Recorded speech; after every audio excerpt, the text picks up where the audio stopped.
Hi there, Dutchmen owners. Today in your 2013 Dutchmen Voltage, we're going to be taking a look at and showing you how to install Roadmaster's Comfort Ride suspension system with shock absorbers.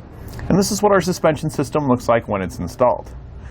You can see that we've got dampening components in addition to leaf springs, where our old suspension just had leaf springs with an equalizer in the middle. The benefits we're going to get on this system over your traditional leaf springs with an equalizer is going to be on the ride quality of your trailer. So the things inside are not going to experience as much road shock and vibration as they did before. So for people that have kitchens filled with dishes and other things that they want to keep safe from rattling with the drawers opening and closing and potential glass dishes breaking, this is a system that's going to help smooth out your trailer and keep those components inside from receiving all the shock from the road. This is mainly achieved due to the slipper box that we've got here. In a typical equalizer setup, your leaf springs are attached to the equalizer, so whenever one axle moves, it transfers force from one to the other, and the back and forth movement of those can cause chucking and a lot of vibration inside the cab. With the slipper system here, we've eliminated the equalizer, so there is no connection between one axle and the other.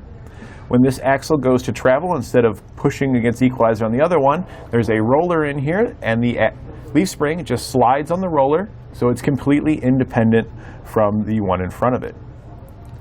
This will greatly reduce the amount of chucking because we don't have our axles fighting each other. And whenever we go over any uneven road surfaces or potholes, each axle can independently drop without affecting the other one, so you're not transferring that force to the trailer. It also increases the braking performance of our trailer because on your slipper style, when you apply the brakes, the weight's going to go to the front wheel and it's going to try on that to stop on that one, and that's going to cause the back wheel to want to lift up a little bit. Well, that reduces the amount of surface area that we have against the road on our tires, lowering the braking performance. Keeping them independent ensures we have more surface area of each tire planted on the road, shortening our stopping distance. So it's not only going to be a better ride for the items you have in your trailer, but it's going to be safer overall for you and your family when you're pulling it behind you. To further reduce the amount of shock that's inside the trailer, we do have shock absorbers, which will help dampen any up and down or lateral movement that we may receive. So it's going to improve the sway of our trailer, making it a little easier to maintain control of it when going down the road, and further reduce any vibrations that's going to be inside. If we take a look inside our slipper box here, we can see the brass colored roller here that our leaf spring will ride on, which keeps it completely independent from the other axle. You'll receive enough shocks and leaf springs for 2 axles in your kit, as well as all the brackets and hardware you'll need to get it installed. There is going to be some drilling required into the frame to get everything mounted up, and you may or may not need to relocate some components if they run down the bottom of the frame where our slipper box is here. Now that we've gone over some of the features, let's go over the installation together so you can have the confidence to do it at home. We'll begin our installation by lifting our trailer up by the frame to where our axles are hanging and the wheels are no longer touching the ground. You can use a floor jack to do this, and then you'll want to make sure you support it with jack stands. Once you've got it up, you can remove the wheels, and once you've got those gone, I do recommend using additional jack stands and placing them underneath the axle. You'll see here that I've got 4 set up because we do need to drop the axles down to complete this installation. Once you've got all that prep finished, we can then start removing your old hardware, put on the new hardware. We'll begin by removing all the nuts that are holding our axles in there. There's a bolt here. We're going to take the nut off. If we follow that towards the rear, there's 2 here that we're going to take off. We're going to take the 2 off on the other side, and then the single bolt at the back. There's also a single one in the middle here, right on this hanger. We're going to remove that as well. These are all going to be the same size, so we'll remove the nuts using an 18mm socket. In most cases, the bolts don't turn because the knurled edge will hold them in place, so you can just put your socket on it to remove them. But if they do, you can hold these with a 21mm if you need so. And we're just going to slide our 18mm up in here and take all these off. Make sure you keep the nuts because we're going to need those. So now I've got my floor jack here, and I've placed it underneath the front axle, just underneath where the U-bolts hold it to the leaf springs there, because we're going to need to lift up on it slightly to make the components here loose so we can get those off. As you're lifting them up, just kind of keep your hand over there And you'll feel as you're going up that you'll hit a spot where it frees up. Now in some cases your suspension may still get stuck. It kind of depends on the equipment you've got. Our customers already has aftermarket equalizers on here, so they are going to be a little bit different than your factory ones, but they're going to come off in the exact same way. But due to that they may bind up, and since we've already taken the nuts off, we can just go ahead and just tap these with a hammer to knock them off.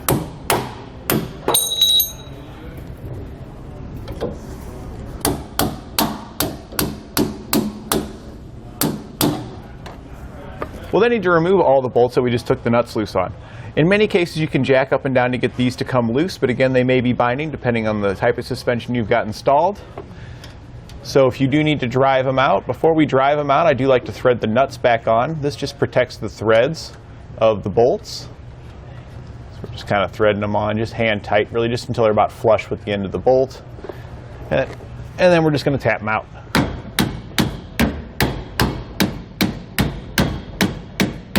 Once you get down to the end there, you have to remove your nuts, and then you can finish driving them the rest of the way.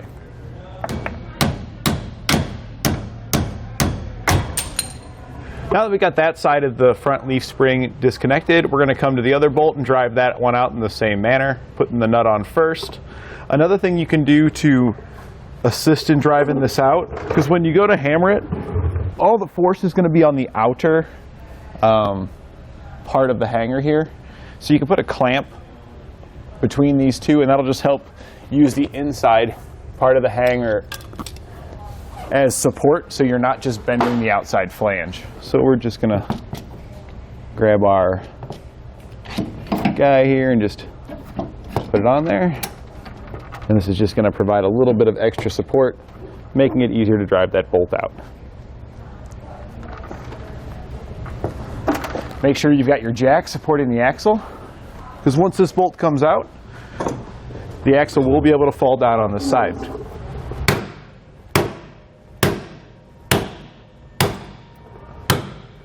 Once you get it to move there, then you can just slowly back your nut off, tapping on it. We're just trying to save the threads again, because we are going to be reusing this bolt. And then once you've got it popped out like that, we've got the knurled portion out of the way. So we can go ahead and take our clamp off, get that out of the way, and then we can readjust our axle. As you go up and down with it, you'll find a spot where it's going to be a little bit easier to get the bolt out. Just got to take that pressure on it off of it. You may or may not need a punch to finish driving it out. What I often use to prevent on hitting on the threaded end, you can use a pry bar. And then from the bottom you can hit on the head of the bolt here.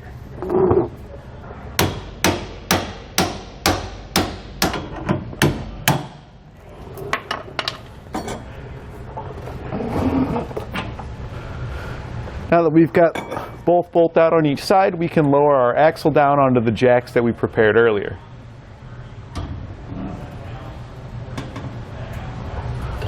We'll then repeat that same process to remove the rear axle on this side.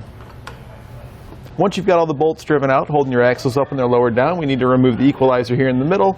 This center bolt that holds it in has to be driven out just like the other bolts.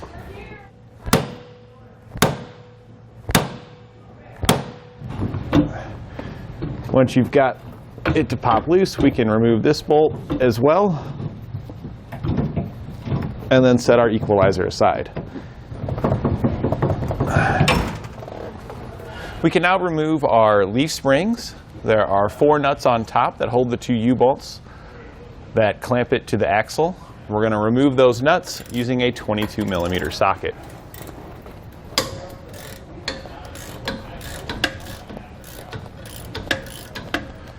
I like to crack them all loose by hand, and then in many cases if you've got an electric gun, once you've broke them loose, you can get it out with your electric gun.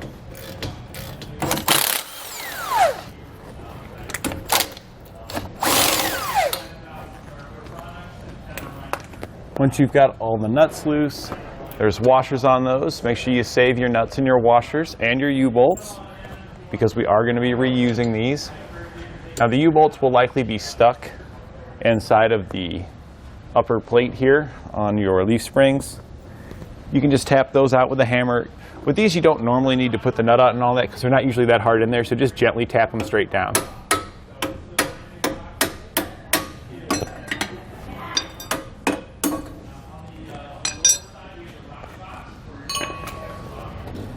And we can just set this aside. We'll do the same thing on our other axle. Next, we're going to be putting our center section up.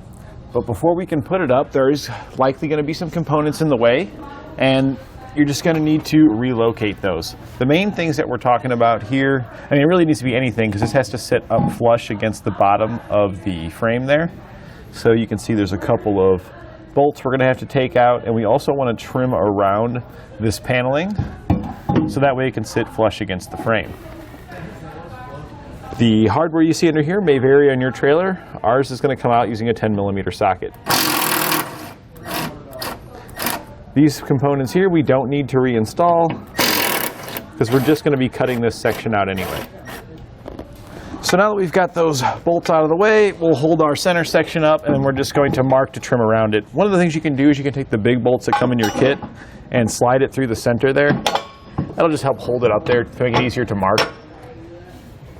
So we've got that guy there. And we'll just take our razor knife and run it down the side. On each side, just trimming this out. And then we'll do the same thing going across the back. I just put a little notch on each side so I know where to start and end up when I'm trimming out down the back. I can just lift this guy up and get it out of the way now. And finish trimming that out of the way.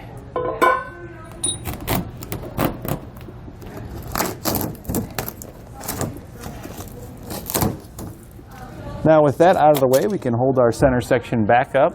This time we're going to place a washer on our bolt because we don't really need to remove it again like we did last time. Make sure that everything clears and we're going up against the bottom, which we are, and everything looks good there. So now we're going to slide this through. And while it's holding it up there, what we're going to need to do is take the spacer.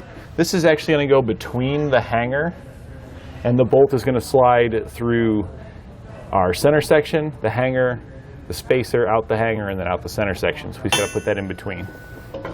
So just slide it up in there, and then you'll have to slide your bolt out to slide it up in there, then you can just slide your bolt back on through it until it comes out the other side. On the other side, we're just going to follow that up with another washer and a nylon locking nut. We're using the largest bolts and nuts that come in the kit with this. We can just leave it loose for now.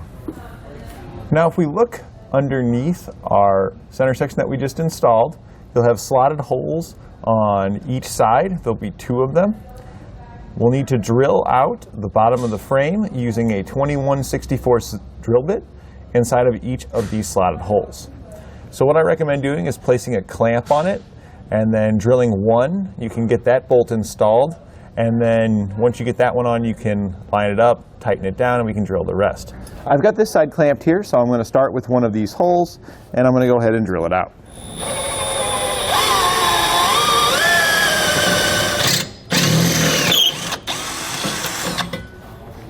We'll then take the self-tapping bolts that come in the kit. See the little notch in them there to identify it's a self-tapper. We're going to put some red Loctite on it, and then the hole that we just drilled out, we're just going to run this directly up into the hole. We'll use a 14mm socket to tighten it down.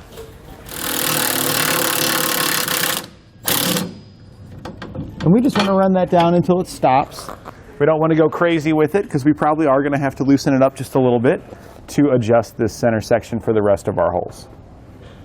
We can get our clamp out of the way now. So now what you want to do before you drill out the rest of your holes is just get your center section to where it's even straight down the frame. So it's normal for it to stick out past the frame a little bit. So I'm just using my fingers as a guide and feeling how far out it sticks out on each side, and then just matching those to make it even. Once you've done that, you can use your clamp again to clamp down the opposite side here. And to keep it kind of out of the way, now that we've got the one tight on the other side, this one's just really just to provide a little bit of assistance. We're just going to stick it right here like this and just snug it up until the gap between the bottom of the frame there is taken up. Now that we got our clamp and everything in place, we're just going to continue and drill out the remaining 3 holes and then run our self-tappers in. Don't forget to use red Loctite on all the self-tappers.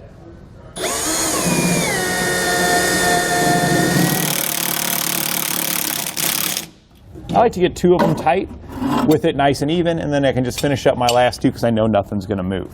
So just double checking myself one more time. Feel pretty even there, so we are good to go. We're just going to run it down. Once you've got them all installed, we can go back and torque those to the specifications found in our instructions.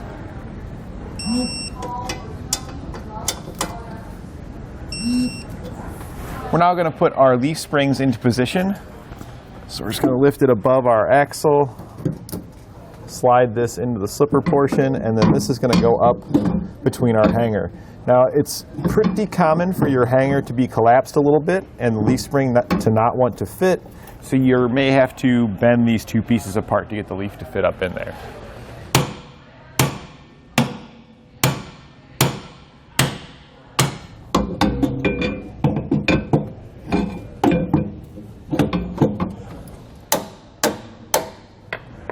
Sometimes it's easier to just tap that in there, and then you can work it into place.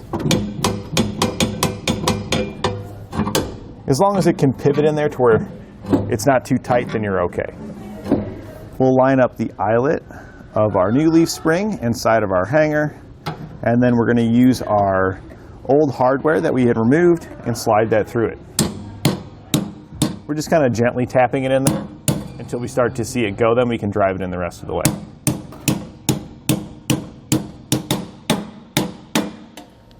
And this will just secure with our factory nut that we had removed earlier on the other side.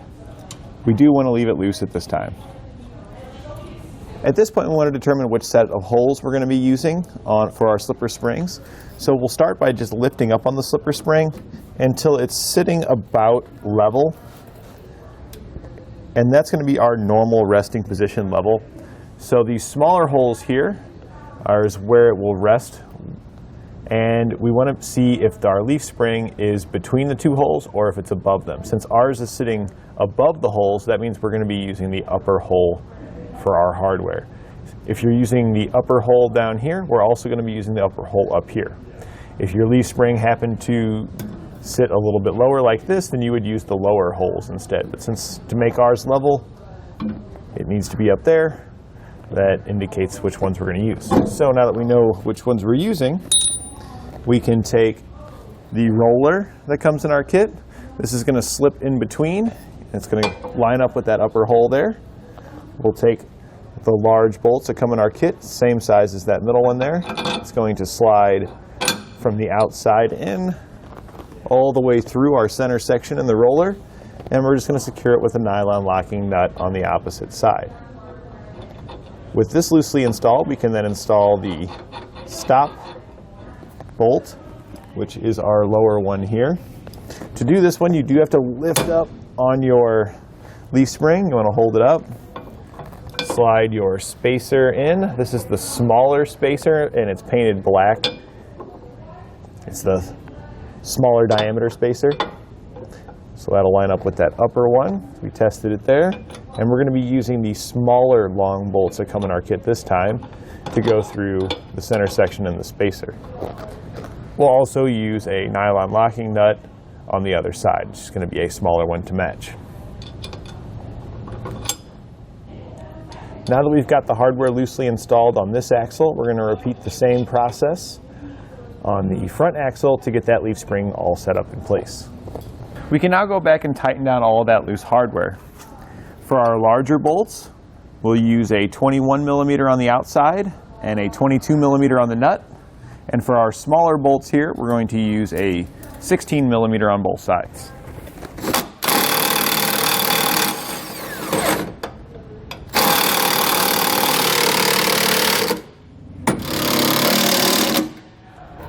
And we also want to make sure we tighten down the eyelets here for our leaf springs as well. Those factory bolts We'll use an 18 just like we did to remove them. We can then go back and torque all of our hardware to the specifications found in our instructions.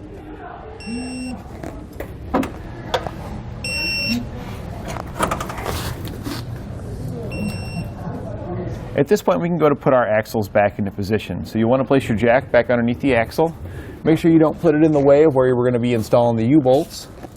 And there is a small bolt head coming out of the bottom of your leaf spring. That lines up with a hole on top of the spring perch here.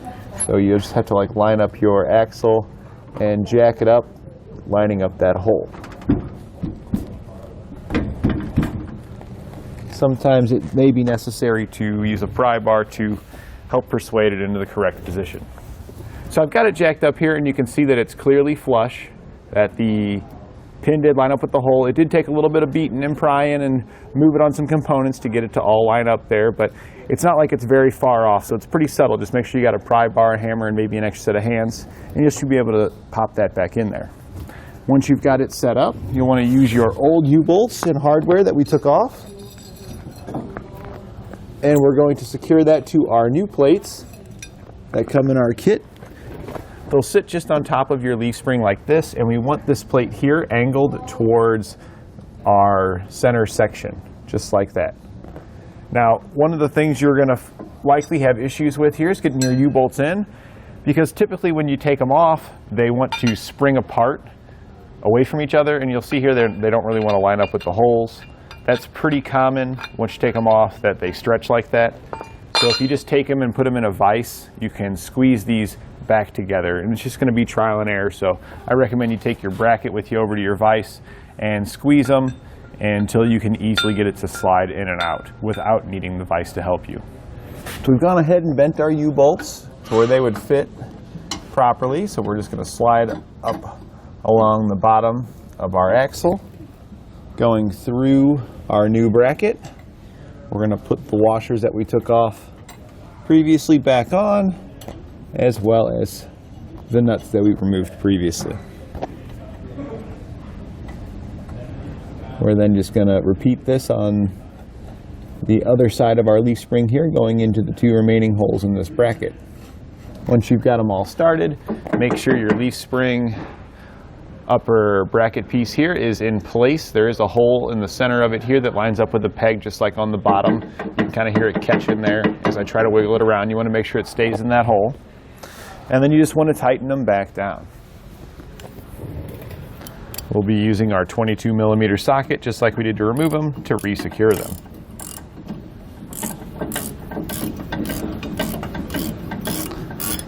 It is going to be a little bit tighter than it was previously, so if your power tools fit before, they may not fit this time. Now that we've got them most of the way secure, we can go back and torque them down.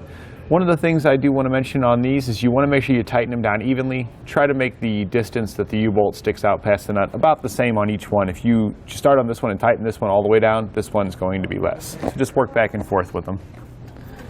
And then we're going to torque them to the specifications found in the instructions. With the front axle here re-secured, we're just going to move our jack to the back axle, lift it up, and repeat those same procedures to get it secured to the leaf spring. Once you get the back axle secured to the leaf spring, we can repeat all the same procedures that we performed on this side over on the opposite side to get the slipper springs installed over there.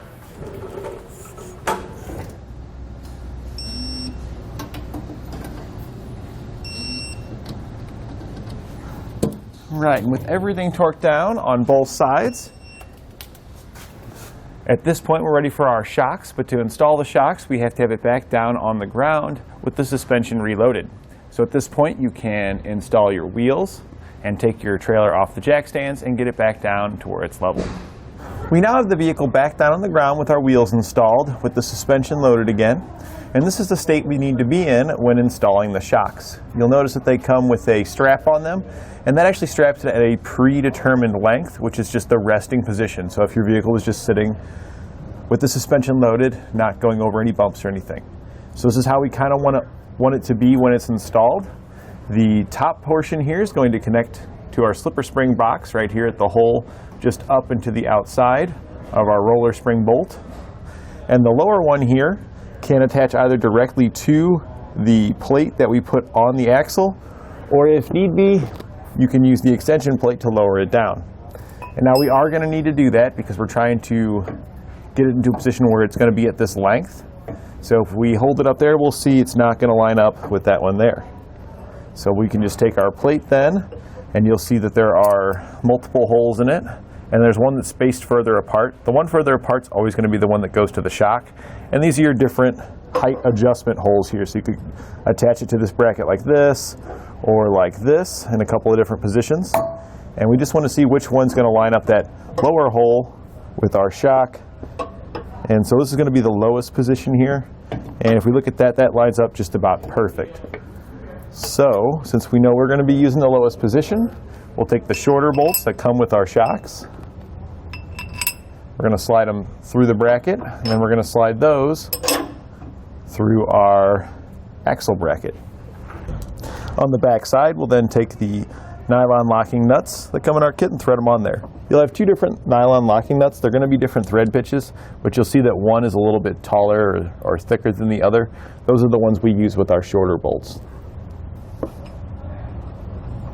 So we're just going to loosely install these. And now we can begin installing our shock. For our shock, we'll be using the longer bolts. We're going to place a flat washer on it. We're then going to go through the lower hole in our shock here. On the other side, we're going to place a spacer, and then we can slide this through the lower hole in the bracket that we just previously installed. On the back side, we're going to secure it with a flat washer and a nut. We'll then prepare our top bolt. It's going to use a long bolt again with a flat washer on it. We're going to go through the upper hole this time. We'll follow that up with a spacer. Once you got your spacer on, we'll need to use the wedges that come in our kit. The wedges are designed to help the offset, because you can see here that we do have a bit of an angle.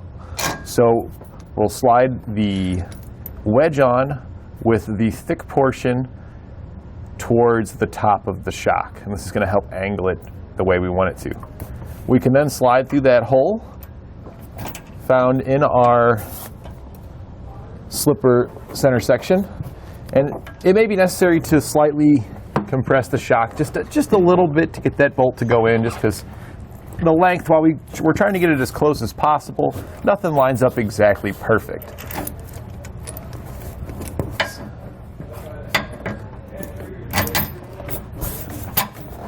Now that we've got that in there, I'm just going to double check our wedge, make sure it's in the right orientation. And then on the back side of this bolt, you really aren't going to be able to see in there because your leaf spring is going to block the bottom. The case here blocks both the outside and inside, so you can only just come in from this direction, and it's very difficult to get your head in there to see. But what we're going to be doing is we're going to be placing the second wedge that comes in our kit in the opposite orientation, so we're going to put the thickness towards the bottom of the shock now. And then we're going to follow that up with a flat washer and a nut.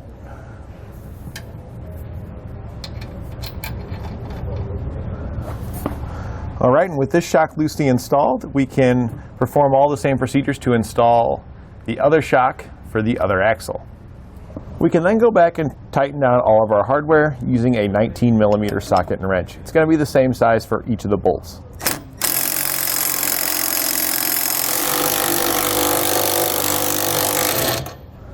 So we got the top one tightened down here. I just wanted to kind of just double check with you on the orientation, make sure you've got it right. You can see that the wedge here is a little bit thicker at the bottom, and on the inside it's the opposite. And you can see that our bolt is fairly straight going through the eye of the shock. If you've got these in the wrong orientation, you'll see that your bolt's going to be all cocked sideways, and it's not going to look like this. Your bushing is going to be all stretched out because of the angles it's going to be at.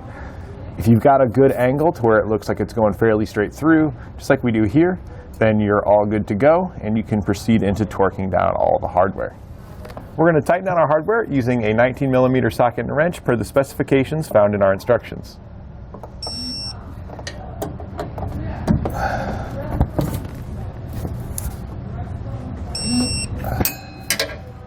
Once you've got it all torqued down on one side, we're going to repeat the same procedures over here on the other side. And once that's completed, you're ready to hook up your trailer to your vehicle and test everything out. You're just listening for any clunks to make sure that you've got all your hardware tightened. If you hear any noises, you likely have some loose bolts you just need to go back down and make sure you torqued them properly. And that completes our installation of Roadmaster's Comfort Ride Suspension System with shock absorbers on our 2013 Dutchmen Voltage.